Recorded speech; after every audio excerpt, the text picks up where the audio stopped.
Damos inicio a la edición de esta semana de su programa Síntesis. Para mí es un honor contar con la presencia del señor Alí de Jesús Uzcategui Duque, embajador de la República Bolivariana de Venezuela en República Dominicana. Bienvenido a Síntesis, embajador. Gracias por la invitación a su programa y por lo cual es un honor para mí encontrarme en estos momentos con usted y platicar un rato. Bien. Señor embajador, iniciemos con explicarle a la audiencia y a las personas que no están involucradas en el día a día de Venezuela, cuál es la situación hoy electoral en ese país. ¿Qué proceso hay? ¿Cuándo es ese proceso? ¿Y cómo será realizado? Sí, hablar del proceso de elecciones actual Sí. en nuestro país, en la República Bolivariana de Venezuela, tendría que referir de manera obligatoria unas acciones que tuvieron que realizarse antes de llegar a este momento histórico, ya que de alguna u otra manera fue producto de un devenir de diálogo, un diálogo que fue acompañado, por supuesto, y no solamente acompañado, sino que se cedió el territorio dominicano para que se realizara ese proceso de diálogo. Y allí se elaboró un documento que se debió haber firmado por todas las partes el 6 de febrero, en el cual establecía, por recomendación de, de los mismos actores de la oposición venezolana, que pudieran realizarse las elecciones para el 22 de abril. Cuando se fue a la firma de este documento, pues una de las partes no firmó, que fue la de la oposición. Lamentablemente, no obstante, el señor presidente de la República, Nicolás Maduro Moro, asumió la responsabilidad del documento, el cual había sido elaborado en consenso, y de una vez determinó que para el 22 de abril, previa notificación al CNE para que procediera a elaborar el cronograma electoral de acuerdo a su disposición, se tomara en referencia dicha fecha. Por eso es que nos encontramos para el próximo 22 de abril en un proceso eleccionario para la elección del presidente de la República. Ese proceso, de forma orgánica, según los plazos y las fechas correspondientes en Venezuela, ¿cuándo debió ocurrir? ¿Qué tanto se adelantaron las elecciones en Venezuela? Hay que recordar nuevamente que ha sido prácticamente una solicitud constante por parte de la oposición desde el año 2016 prácticamente, en el 2016, que había que adelantar las elecciones. El periodo presidencial son de 6 años y el cual se vencía o se vence en el 2018. Por lo tanto, el proceso electoral normal era en diciembre del 2018. Al adelantar las elecciones, se está adelantando... Prácticamente un año, ¿verdad? No, porque estamos en el 18. O sea, 7 Son meses. 6 meses. La toma de posición es en marzo del 2019. Ahora se quedaría, pero no, sí. Sigue siendo marzo, porque es constitucional. La Constitución establece de que a una vez que sean elegido el presidente de la República, la toma de posesión es en el año 2019, por el periodo de los 6 años, porque continúa. ¿Qué ocurre? Que al adelantar las elecciones, a abril de este año, sencillamente fue por una solicitud tanto de la oposición como de un acuerdo firmado acá en República Dominicana. No obstante, no fue concebido así por parte de la oposición, pero fue una solicitud de ellos, imagínense. Pero el presidente de la República asumió la responsabilidad del caso y solicitó al CNE para que adelantara las elecciones. Había un diálogo. Ese diálogo tiene unos puntos. Estaban participando en República Dominicana la oposición venezolana, el gobierno venezolano y los, vamos a decir, los mediadores, los observadores que participan en el diálogo. Desde su punto de vista, conocemos que usted es diplomático, está representando en este momento el gobierno de Venezuela, pero ¿qué se hizo? Se tomó parte de lo que de lo que decía el diálogo en el caso de las elecciones y no se consideraron otros aspectos, eso es desde el punto de vista político del oficialismo, o desde el lado de la oposición, cuando vieron la realidad de la posibilidad de cambiar la fecha, entonces se echaron para atrás y no quieren participar en el proceso. ¿Qué usted cree que está pasando? Porque todos debieron firmar tranquilos si se está acogiendo la disposición de hacer lo que se quería. Sí, lamentablemente, no solamente mi opinión, algunos analistas han llegado a ese, vamos a decir, a esa posición. Y es que lamentablemente los actores de la oposición venezolana, los actores políticos de la oposición venezolana, pareciera que en ningún momento tuvieron realmente la intención de firmar ese acuerdo final.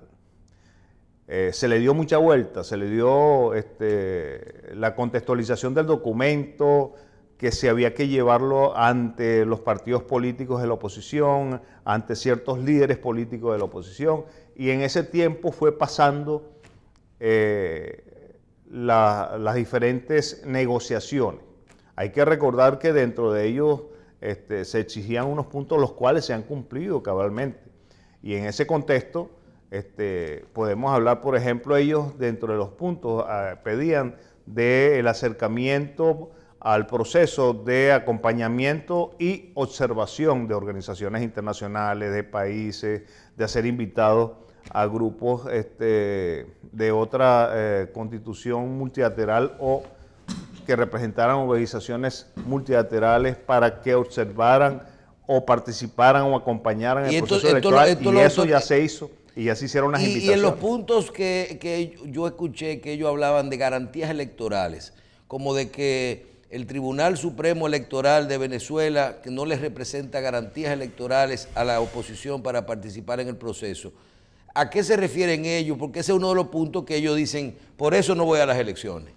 Sí, es una cuestión hasta insólita, porque es el mismo Consejo Nacional Electoral que estaba presente, que actuó, que técnicamente fue prácticamente el organizador de las elecciones del 2015, cuando ellos de alguna otra manera ganaron la Asamblea Nacional Constituyente, perdón, la Asamblea Nacional, y que la ganaron por mayoría. Entonces ese mismo Consejo Nacional Electoral, en el cual ellos ganaron la Asamblea Nacional, es el mismo Consejo Nacional Electoral que se encuentra en estos momentos.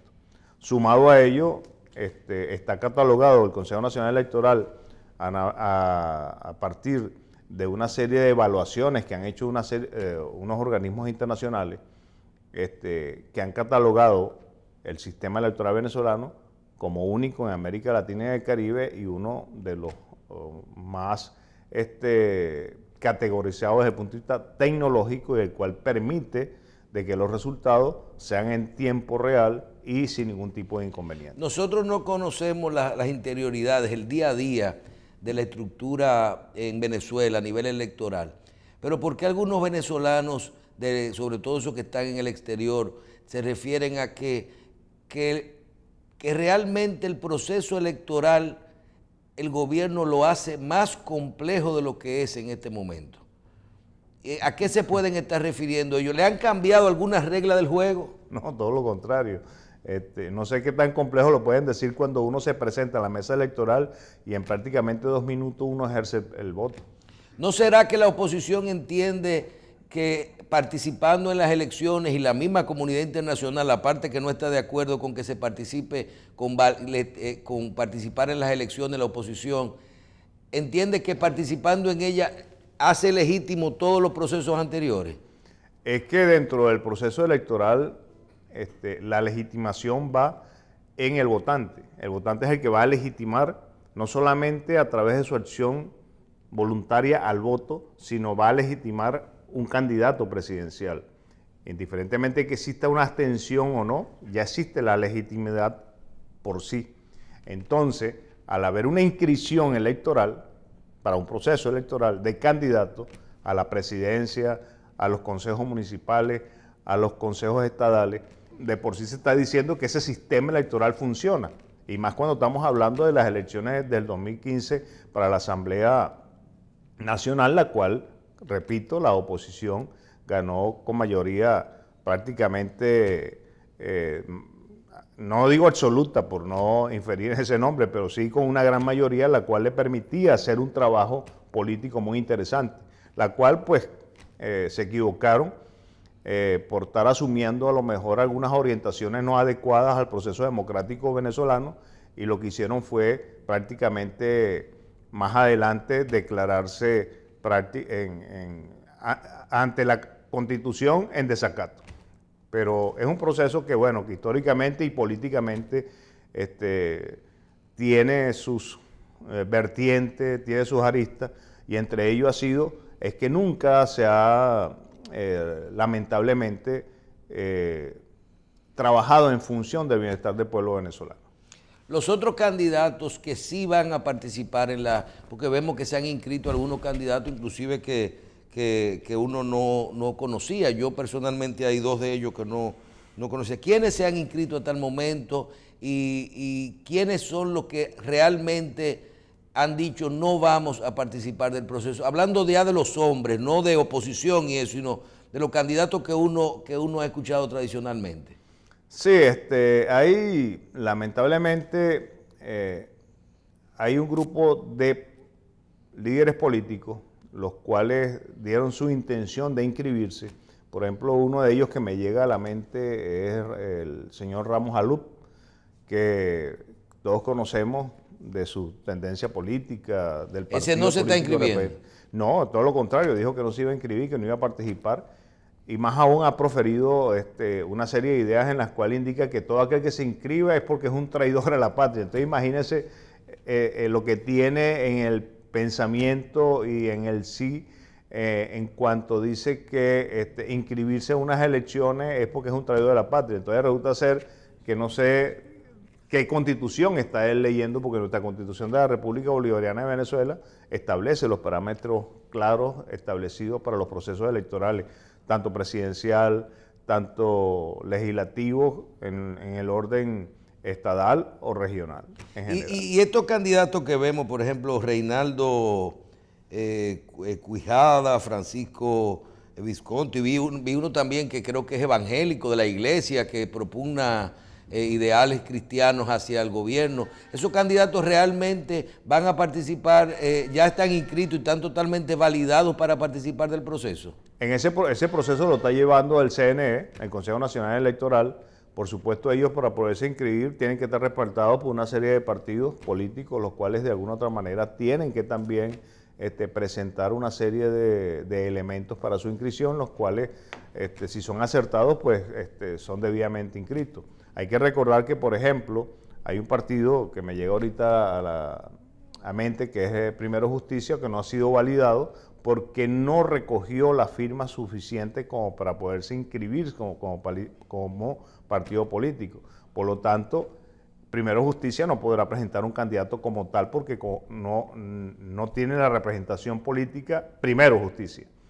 Pero habrán otros candidatos respaldados por otros partidos políticos, bien sea de la misma MUD, que es el Movimiento de Unidad Política de la oposición, y el cual presentará indiferentemente otros candidatos, como es el caso de Visconti, como es el caso de Reinaldo, creo que me nombró, y el señor evangélico, el cual se está presentando para la candidatura. Sin embargo, veo que el gobierno y el Tribunal Supremo Electoral ha otorgado un nuevo plazo para estas inscripciones a los, creo que le ha dado 2 días o 3 días más para todavía permitir que nuevos candidatos se inscriban al proceso.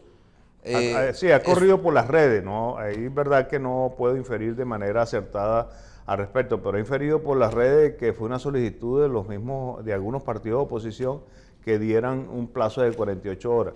Indiferentemente de que haya sido la oposición o que haya sido el Consejo Nacional Electoral o el gobierno que haya hecho la solicitud, debemos de verlo de manera positiva porque con ello pueden concurrir algunos otros candidatos para su inscripción.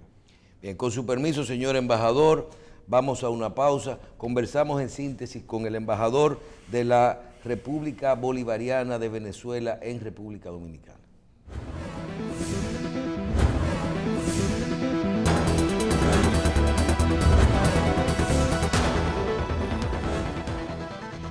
Continuamos en síntesis con el señor Alí de Jesús Uzcategui, Duque, embajador de Venezuela en República Dominicana. Señor embajador, todo proceso electoral trae partidos políticos, trae candidatos, pero también hay una campaña electoral.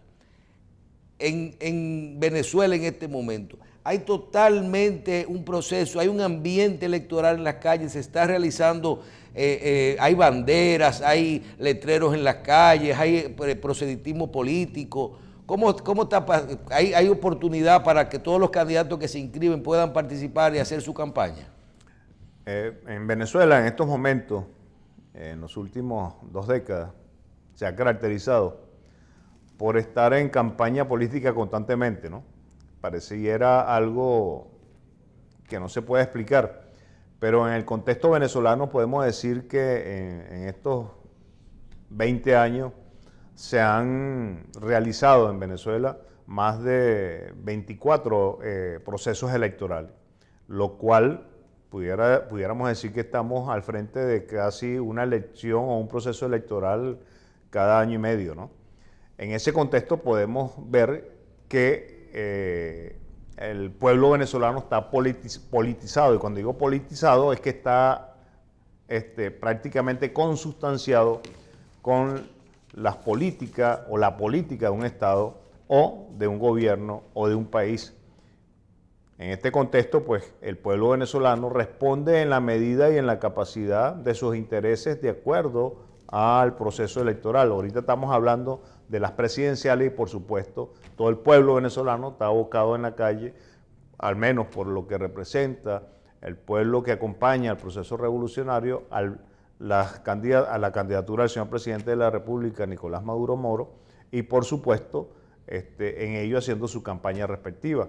No obstante, así debe estar la oposición también elaborando y ejerciendo su accionar público y político para también llevar sus candidatos al proceso de elección. Las elecciones serán el 22 de abril. El 22 de abril.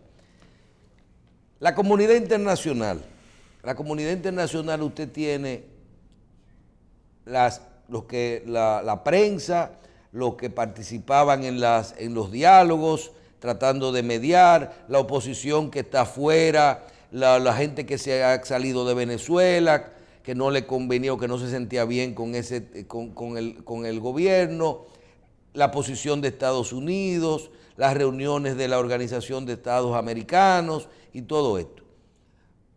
Iniciemos con esto que estamos viendo de tan criticado a la República Dominicana de su posición ante estos organismos. Es una posición de mantener el diálogo y en todo momento. Inclusive se ha sido criticada por no votar a favor de ciertas sanciones hacia Venezuela. Esto lo han visto como un tema a favor de Venezuela, no a favor del diálogo. ¿Cómo ustedes, los venezolanos, sobre todo en la embajada, ven esto? Sí, resulta que en el contexto geopolítico es un tema muy importante, porque estamos hablando del proceso de autodeterminación e independencia de nuestros países. Y dentro de ello lo que es el proceso de integración de América Latina y el Caribe. Y esto, por supuesto, surge inicialmente desde 1999, cuando llega a la primera magistratura venezolana el presidente comandante Hugo Rafael Chávez Frías, el cual de alguna u otra forma, a través de un nuevo sistema, no un nuevo sistema, sino de retomar un sistema político que se llama el socialismo, o en otros países denominado como un proceso progresista, llamó la atención del mundo en función, primero, la autodeterminación, segundo, la independencia y, por supuesto, la integración. Y eso se logra única y exclusivamente trabajando en conjunto cuando hablamos de América Latina y el Caribe. Por supuesto, esto alertó al gran gobierno de Norteamérica, el cual siempre se ha caracterizado por el dominio militar del espectro mundial, y el cual, al ver que surge un líder en América Latina y el Caribe que llama un proceso de integración, ve que su sistema está tambaleando, y no tambaleando, sino que está en un proceso en el cual está surgiendo un nuevo sistema político al cual le podía ser un desbalance dentro del dominio de América Latina y el Caribe. Hay que recordar que lamentablemente el gobierno de los Estados Unidos desde muchos años atrás ha considerado América Latina o consideraba América Latina como su patio trasero. Hoy en día tiene toda la intención y por supuesto toda la atención hacia nuestra región. Por supuesto esto en el contexto geopolítico, en el contexto de América Latina y el Caribe es muy importante porque dentro de este proceso de integración surgió lo que fue el ALBA, la CELAC, la UNASUR, también un proceso de integración para resolver nosotros nuestros propios problemas.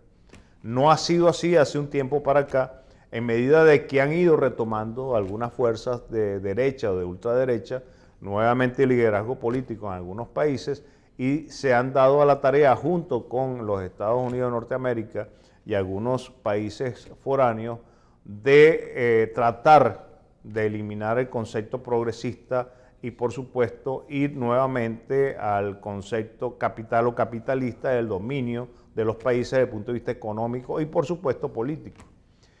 Es así que nos encontramos en este momento en una situación en la cual no es que deje de ser Venezuela una referencia, sino que dentro de ese contexto América Latina y el Caribe están en el ojo del huracán, porque representa para los Estados Unidos de Norteamérica, su gobierno, a ese concepto pentagonista que tanto hablaba el doctor Juan Bosch, o el profesor don Juan Bosch,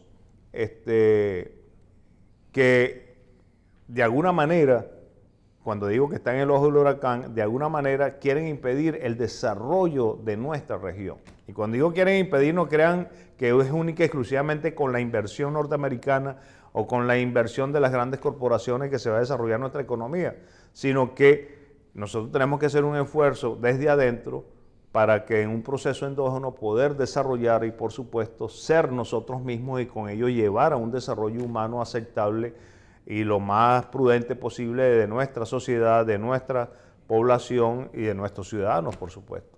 Es así que, lamentablemente, mientras eso exista, ese proceso de integración que todavía se está generando, porque se está generando, no podemos decir que ha culminado, no, está ahí, se está generando. Y hasta que los Estados Unidos no vea de que nuevamente tuvo o tiene el dominio de América Latina y del Caribe de forma absoluta, no se va a quedar tranquilo con el tema de Venezuela. ¿Y qué reunión es que hay ahora que se invitan a Venezuela en Perú, que si no lo invitan, que los países no tienen? ¿En qué quedó esto?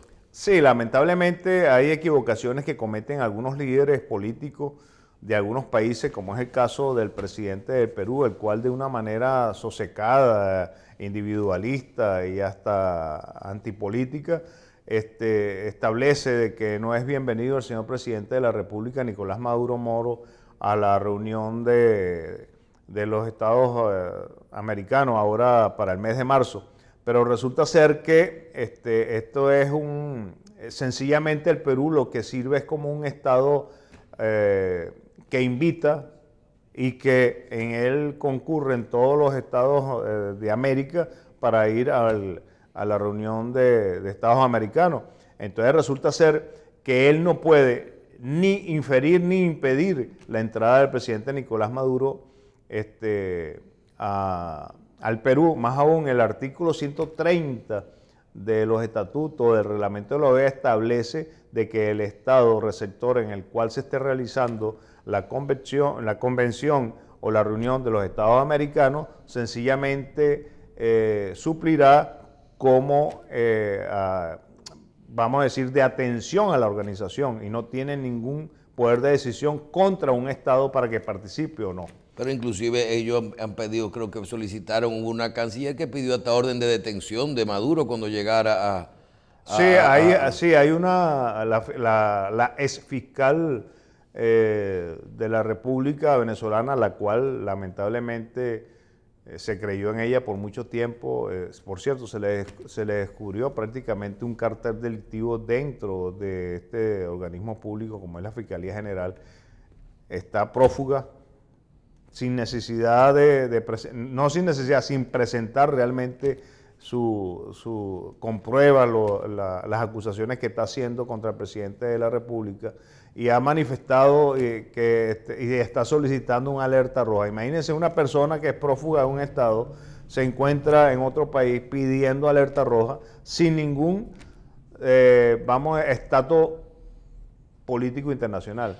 Pero sí tiene el apoyo de Almagro, del señor Almagro, que le dicen el amargo, que sencillamente equivocó su tarea como secretario general de la OEA, porque él sencillamente es el secretario de los países miembros de la OEA. No es una persona que tenga per se un dominio sobre los estados, no, él es el secretario general de las decisiones que tomen los estados miembros de esa organización. Y embajador, cuando hablamos de Estados Unidos, analicen un poco las sanciones hacia Venezuela o represión en algunos casos. ¿Cómo ustedes, que son parte de esto, le están manejando esta situación? ¿Lo han sentido en lo económico? ¿Lo han visto a nivel de retaliación con personas en algunos casos? ¿Qué ha hecho realmente a nivel de casos concretos? Sí, lamentablemente el gobierno de los Estados Unidos, especialmente a través del presidente Donald Trump y inicialmente por el expresidente Obama, hay que recordar que en el 2015 declararon a Venezuela en una amenaza inusual, extraordinaria e inusual de los Estados Unidos. Como dirían en su momento la expresidente Cristina Kirchner, ¿no? ¿Cómo va a representar Venezuela una amenaza para los Estados Unidos siendo la principal potencia militar en el mundo? Es ilógico, ni económico, menos todavía. Y en el proceso migratorio, menos que todavía. Más aún, nos hemos caracterizado los venezolanos porque todos aquellos que emigran del país tienen ciertas capacidades vamos a decir, de formación, en la cual permite en contribuir en el desarrollo de algunos otros países en las labores cotidianas de trabajo y por supuesto profesionales. En ese contexto vemos que los Estados Unidos, en función de buscar vamos a decir, una desaparición del sistema socialista en nuestro país, representado primero por el presidente Hugo Rafael Chávez Frías. Tenemos que recordar el golpe de Estado del 2002, luego ahora con el presidente Nicolás Maduro Moro, el cual viene gestionando desde el 2013 en adelante. Ya él tiene 4 años dentro de la magistratura y realmente ha estado recibiendo un ataque permanente, no solamente del gobierno norteamericano, sino de la hegemonía de algunos países dentro de América Latina y el Caribe, que están identificados con la derecha, con la ultraderecha, o que sus intereses acompañan los intereses norteamericanos. En ese contexto, ha indicado supuestamente unas sanciones contra el presidente, funcionarios, etcétera, etcétera, pero resulta ser que detrás de esas supuestas sanciones vienen disfrazadas las sanciones al pueblo venezolano, porque estamos al frente de un bloqueo económico y un bloqueo financiero, lo cual no nos permite hacer las compras o las relaciones comerciales o relaciones internacionales mercantiles necesarias para poder hacernos los insumos para la elaboración de los productos de la cesta básica o, por supuesto, adquirir alimentos. Entonces, a través del disfraz de las sanciones hacia el presidente Nicolás Maduro Moro, hay un bloqueo comercial. Hacen el bloqueo comercial y el bloqueo financiero. Y por eso nos hemos visto en la tarea y por un proyecto del presidente Hugo Rafael Chávez Frías en el 2004, si no mal recuerdo, que habló del petro, de una moneda virtual, el presidente Nicolás Maduro Moro desde hace un año empezó a hacer unos estudios, concentró a unos estudiosos en el área económica y establecieron una moneda virtual que es el petro. Se nos queda un tema electoral vital. Una de las quejas de la oposición en el proceso electoral era que se habían disminuido los centros de votación en el exterior. Y nos llega la información de que se autorizó inclusive que se volviera a abrir el de la Florida, esas cosas. Se abrió, autorizó y se dio el presidente en estos casos también con relación al proceso. Claro, por supuesto. Yo recibí instrucciones de mi capital, el cual desde el 10 de febrero se abrió un mecanismo para inscribir a todos los venezolanos que se encontraban en los países en donde tenían embajadas o tenemos embajadas y instituciones consulares, las cuales permitían la inscripción de todos aquellos que estuvieran legalmente dentro de ese país. Por ejemplo, aquí en República Dominicana tuvimos abierta la sección consular hasta el día 25 de febrero para la inscripción y por supuesto con la presentación legal de su estadía en República Dominicana. En ese contexto, eso fue general. ¿Quién va a poder votar aquí? Todos aquellos que tengan la residencia permanente, o sea, que están legalmente constituidos como tal. O sea, los que están aquí de forma irregular, que no han tomado su residencia, no van a poder votar. No, porque están en un proceso migratorio, como usted lo ha dicho, irregular. Y dentro de ese contexto también hay una serie de normas. Esa gente puede ir a votar a Venezuela. Claro, ellos pueden ir a votar a Venezuela. Y tienen que retornar a Venezuela para poder ir a los centros de votación. Y ustedes como embajada, en el caso de República Dominicana, ¿tienen estadística de la cantidad de venezolanos con estatus legal migratorio regular existen en República Dominicana? Sí, fíjate, te voy a hablar de los dos elementos, el migratorio y el electoral. Para el 2013 aproximadamente votaron estaban inscritos unas 1.500 personas. 1.500 personas para el 2013 y votaron unas 700, casi llegaron a las 800 para el 2013, que fueron las elecciones presidenciales, ¿te acuerdas? Sí, en sí, ese momento la histórico. Para la actualidad, en el proceso migratorio tenemos registrado de manera legal dentro del proceso migratorio dominicano aproximadamente 5.100 personas en el proceso migratorio normal y legal. Y el orden de los inscritos para el proceso electoral también está entre 700 y 800 personas. Por supuesto, porque de alguna otra manera la legalidad es lo que va a determinar la inscripción electoral, porque se piden allí una serie de elementos como la cédula dominicana, la cual establece la legalidad o la estadía permanente en esta gran nación. Y tienen ustedes como organismo diplomático también estadística de en este momento ya 2018, cuántos ciudadanos venezolanos, no importa su condición migratoria, tenemos aquí en República Dominicana? Sí, yo... El otro día me dieron un dato de unos 60.000, me lo encontré en una suma sumamente extraña. Sí, realmente dentro del proceso migratorio, nosotros recibimos unas estadísticas que prácticamente lo distribuye la dirección migratoria, no solamente de Venezuela, sino todas las embajadas que tienen un proceso migratorio, pues les informan de cómo están sus nacionales ingresando al país.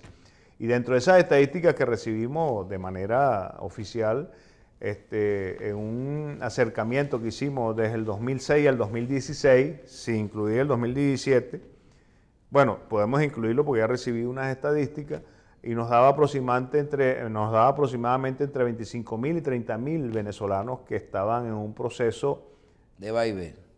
No tanto de vaivén, sino, no quiero tampoco emplear el limbo, ¿no? Que están en el limbo, no, si están en un proceso en el cual, como decirte, entraron 150 y salieron 120. Oye, ¿dónde están esos 30, no? Claro, están adentro, porque por algún otro medio o salieron por los puertos o los aeropuertos o están aquí adentro. Y de eso hay 5.000 ya que han logrado su residencia permanente. No, lo que pasa es que dentro de esos 5.000 que están, 5.100 que están debidamente justificados su proceso migratorio, están residencia temporal, visas de trabajo, visas de estudiante. Pero esos no pueden votar. No, porque eso están en otra condición. Bien. Vamos a otra pausa y cuando regresemos conversaremos con el embajador de Venezuela de todos los aspectos económicos que se viven hoy en la República Bolivariana de Venezuela.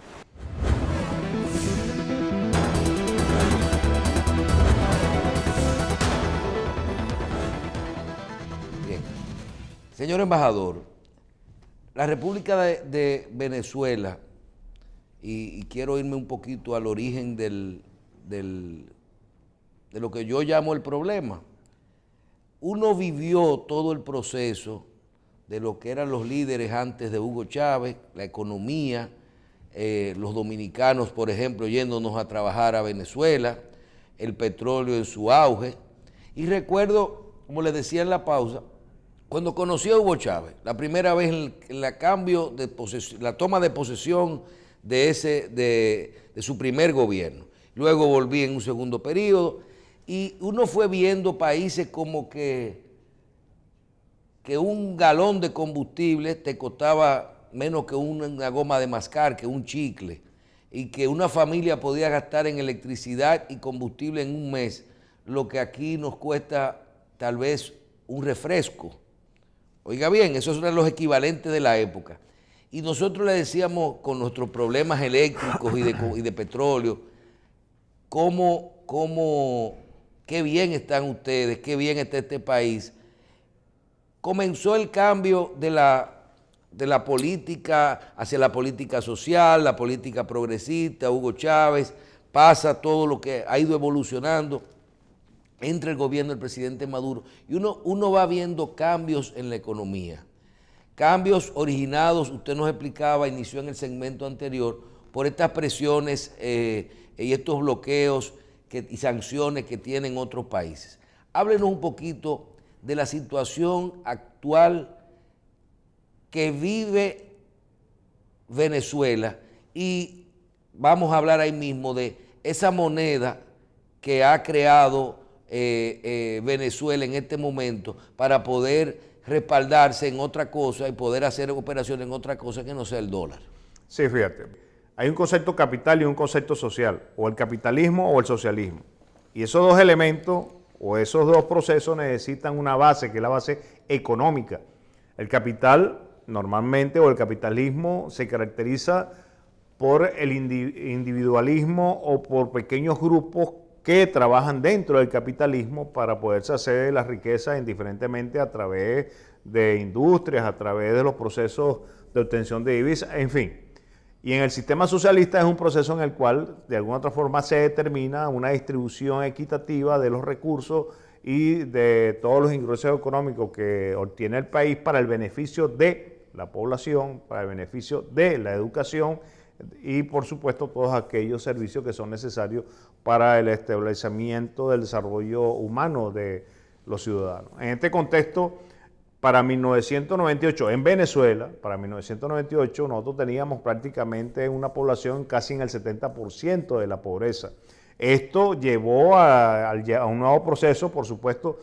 Tenemos que hablar de todo, de 40 años de la política tradicional, la cual se desarrolló en un proceso prácticamente capitalista o de un neoliberalismo en el cual fueron eso que usted conoció en cuanto al valor, al beneficio económico que tenía Venezuela para los años 60, 70, eso se fue perdiendo con el tiempo y más cuando en el 81 y 82 empiezan a surgir cartas de intención promulgadas por el Fondo Monetario Internacional, por el Banco Mundial y en ese contexto a exigirle al Estado de donde no había producción, sino nada más pura obtención de divisas, no había producción industrial, no había producción de alimentos, sino todo era importación. Hay que recordar que en Venezuela existía una economía de puerto, o existe todavía una economía de puerto, porque nunca se permitió el desarrollo armónico hacia adentro de un proceso industrial que permitiera por lo menos un 50 o 60% de obtención de lo necesario para el desarrollo del país, sino que todo era importado. En ese contexto, cuando llegamos al 98, resulta ser que sí, teníamos riquezas, había una distribución, pero en pequeñas manos o en pequeños grupos. Y esos grupos lo que hacían era extraer las divisas y sacarlas fuera de Venezuela e invertir en otros países del mundo. En ese contexto, hablamos entonces casi de un 70-75% de pobreza para 1998. Hoy en día, después de que llega el presidente Hugo Rafael Chávez Frías y ahora el presidente Nicolás Maduro Moro, se ha bajado la pobreza con todo y el bloqueo económico y financiero casi un 32%. En ese contexto se bajaron unos cuantos puntos en 20 años. pudo haber sido más, pero hay que recordar también entonces el golpe de Estado del 2002, que fue para ir en contra del proceso y evitar todo el plan de desarrollo como es el plan de desarrollo que debe tener un país para poder lograr sus objetivos en función de... Pero embajador, si usted toma algunos indicadores, y es la parte que quiero que hablemos, porque eso que origina tal vez el bloqueo, la situación, porque yo no sé si eso se llama pobreza o no, pero hay que ver que usted mismo decía en el segmento anterior, allá hay problemas ahora mismo para adquirir los alimentos básicos, allá hay problemas para obtener los medicamentos, allá hay una devaluación importante de la moneda que ya por niveles bastante altos. Entonces, esto ha generado una pobreza porque usted no puede comprar nada. Y gente que tenía sus ahorros en bolívares, usted hoy es más pobre si hay una mayor devaluación. No, eso es una realidad. Ahora, eso que está ahí, ¿se puede revertir con estas políticas? Hay un concepto que se ama... ¿O eso no es pobreza? Sí, fíjate. Es que tienes toda la razón, es cierto. Nosotros, fíjate que estás hablando de algo de la hiperinflación. Nosotros tenemos, con referente a la moneda nacional y la divisa, casi un 2.000, 3.000% de diferencia.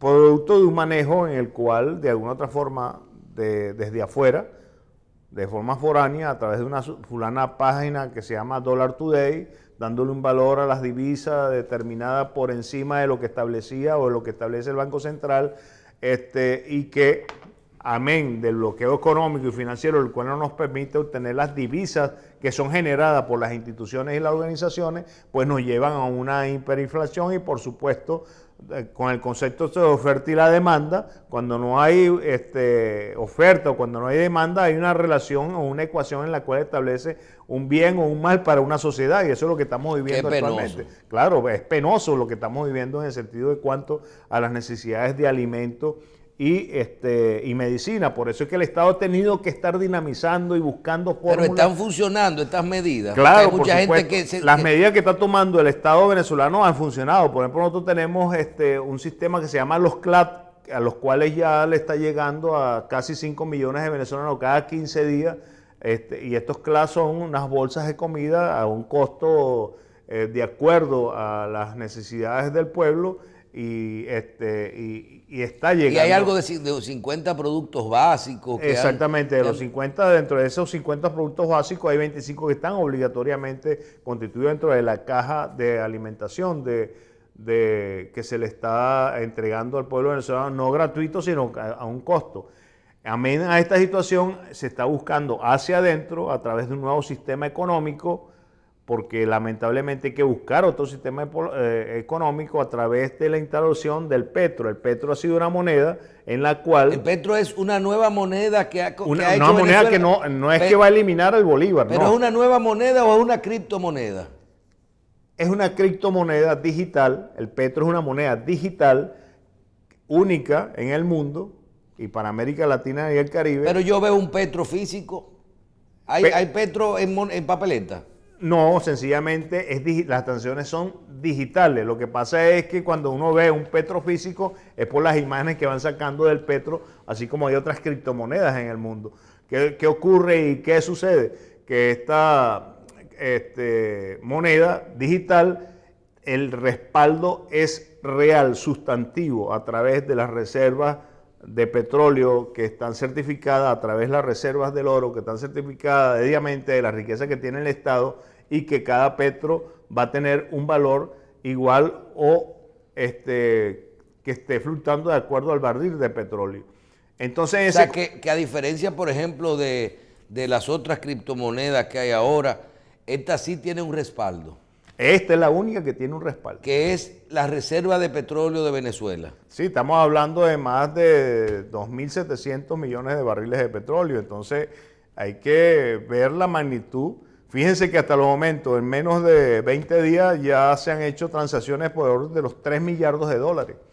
Entonces, el gobierno está... Y entonces, ¿esta moneda se convierte en bonos?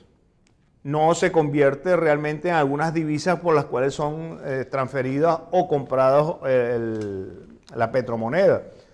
Puede ser en yuanes, Eso es para puede ser en euros, puede ser en dólar. ¿Están los chinos y los rusos ayudando a Venezuela en este momento? Están comprando. Están comprando moneda, así como cualquier otro. Hay 157 países interesados en la compra de la petromoneda. ¿Y eso no es la forma de emitir certificados de compra de petróleo a futuro? Sí, lo han querido ver como especie de un bono, como especie de un papel. No, es sencillamente un respaldo económico que tiene un país en contra de, o sea, no en contra, no, a favor de un valor de petróleo. Es como que si vendiéramos el petróleo hoy por hoy en $60, lo único que estamos vendiendo es un petro que tiene el valor de un barril de petróleo, por decirlo en ese contexto. Por lo tanto, nos va a permitir salir de ese bloqueo económico y financiero.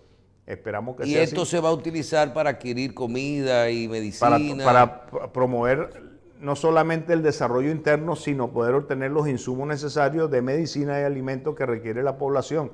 Porque han estado saliendo por allí el secretario de Estado Tillerson está diciendo de que de alguna otra manera hay que hacer un proceso de ayuda, un trato humanitario con Venezuela. No, nosotros no necesitamos ningún trato humanitario. Nosotros lo que requiere, el Estado venezolano lo que requiere es que levanten el bloqueo económico, el bloqueo financiero, que nosotros tenemos los recursos como poder adquirir todos los insumos necesarios.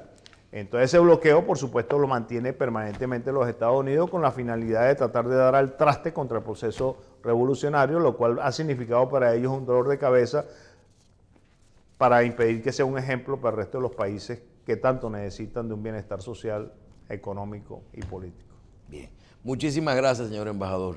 No, gracias a usted por la invitación a su programa y un saludo al pueblo dominicano, a los connacionales que se encuentran haciendo vida en este gran país y que por lo cual deben estar contribuyendo para su desarrollo. Bien, agradecemos al señor embajador de la República Bolivariana de Venezuela, Ali de Jesús Uzcategui, Duque, que nos acompañara en el día de hoy. Y a ustedes también les damos las gracias por su audiencia. Nos vemos la próxima semana en otra edición de su programa Síntesis.